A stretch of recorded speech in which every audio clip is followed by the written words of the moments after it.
আসসালামু আলাইকুম। আশা করি সবাই ভালো আছেন। ফিরে আসলাম আবার আপনাদের মাঝে নতুন একটা ভিডিও বা রেসিপি নিয়ে। তো ঈদ উপলক্ষে আমি আজকে আপনাদের সাথে শেয়ার করব গোট নেহারি, একটু বড় সাইজের যেটা। এটা আমাদের পুরান ঢাকা অনেক ফেমাস। আমরা নান পরোটার সাথে খেতে খুবই পছন্দ করি। তো আমি আজকে আপনাদের সাথে সেটাই শেয়ার করব।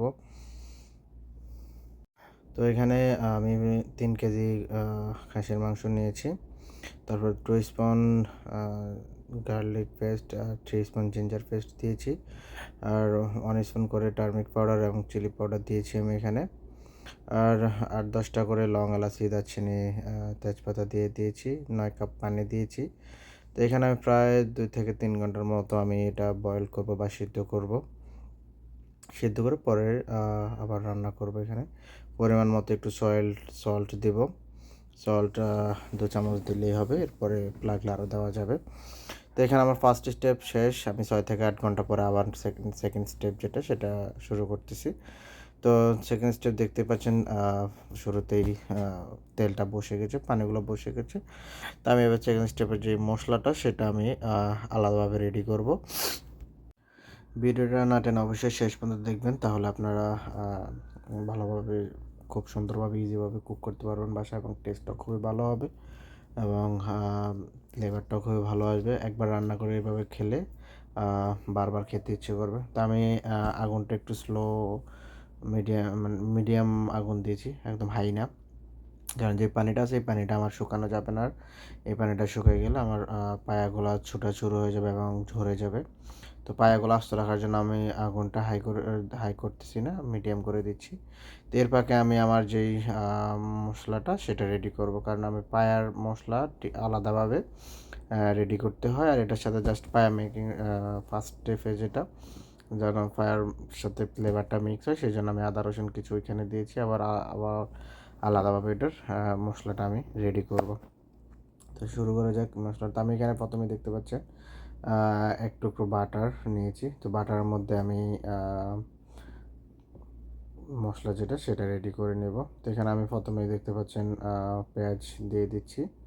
পেঁয়াজ দিয়ে তারপরে কিছুটা মানে স্লাইস করা আদা দিয়ে দিচ্ছি।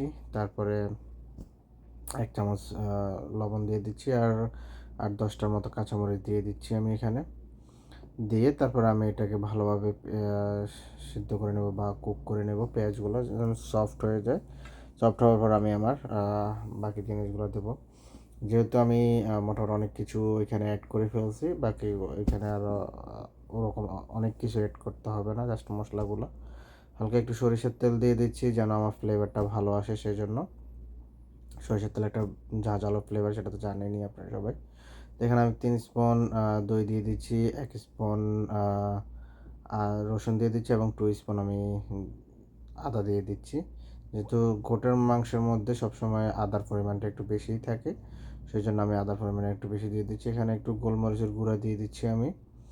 আর 2-3 টুকরো এলাচ, লং এবং একটু ঝালের জন্য আমি দিয়ে দিচ্ছি শুকনো মরিচের গুঁড়া। আর এখানে মিক্স সিজনিং দিয়েছি একটু ফ্লেভারের জন্য। আর তেজপাতা দিয়ে দিয়েছি কয়েকটা।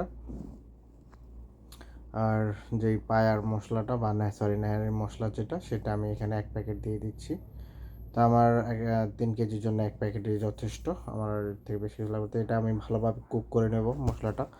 কুক করার পরে যখন তেলটা উপরে চলে আসবে তখন আমি এটা যে গরম হওয়া পায়াটা আছে সেটার মধ্যে দিয়ে দেব।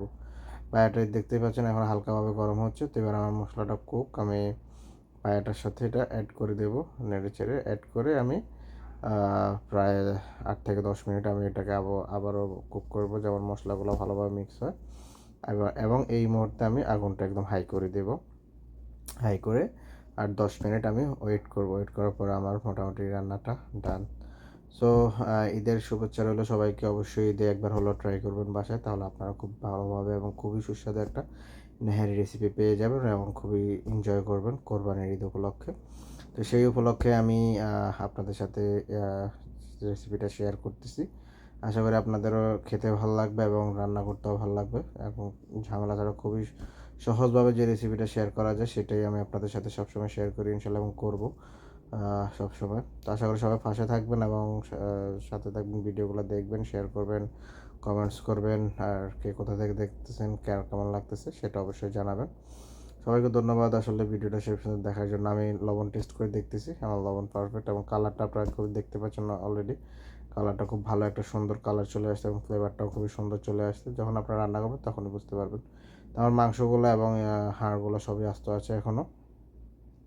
আমার রান্না শেষ, আমি আগুনটা একটু লো মিডিয়ামে দিয়ে দিয়েছি।